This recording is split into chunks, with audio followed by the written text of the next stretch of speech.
I'm Jacqueline Woolley. I'm a faculty member and chair in the Department of Psychology at the University of Texas. I study how children make reality-fantasy distinctions and how people adopt the explanatory systems of their culture.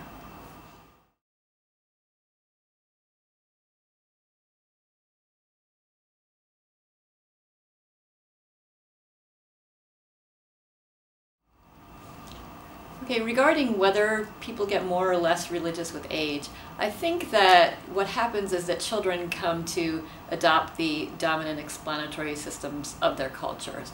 And so if I had to answer your question, if I had to give you a yes or no answer, I guess I would say yes, but it would be one of those yes but kind of answers. So basically I think, well, I study developmental psychology, and I study how children come to explain their world. And most of the events that children encounter in their world sort of turn out as they expect them to, in most of the events that we as adults encounter as well. So, if we put $1 in the Coke machine, we get a Coke, and there's no explanation really needed there.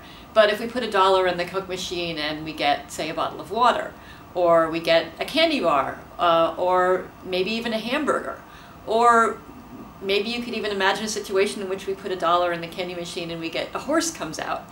So the first three examples are all kind of unusual, improbable events, but they're still possible.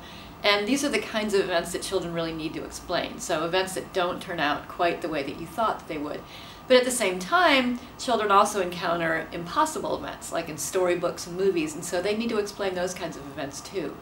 And we, in my lab, do research looking at how children explain events. Unusual events, improbable events, impossible events, even mundane events, the whole range. And as it turns out, in most cases, children, as they get older, do use more supernatural explanations for these kinds of events, for improbable and impossible events in particular. And these supernatural explanations may include luck, karma, God, and other kinds of things. So, however, this tendency to explain events using supernatural sorts of explanations does seem to be related to the family religiosity of the child. So for all of the children that we test, we administer a family religiosity questionnaire. And it turns out that children from more highly religious families are more likely to explain events in terms of supernatural processes, like, for example, saying that something was a miracle. And so, I guess in summary, the answer to the question is that especially when children are raised in a religious home, their explanations as they get older will become more religious and reflecting the fact that they're adopting the explanatory mode of their subculture or of their culture.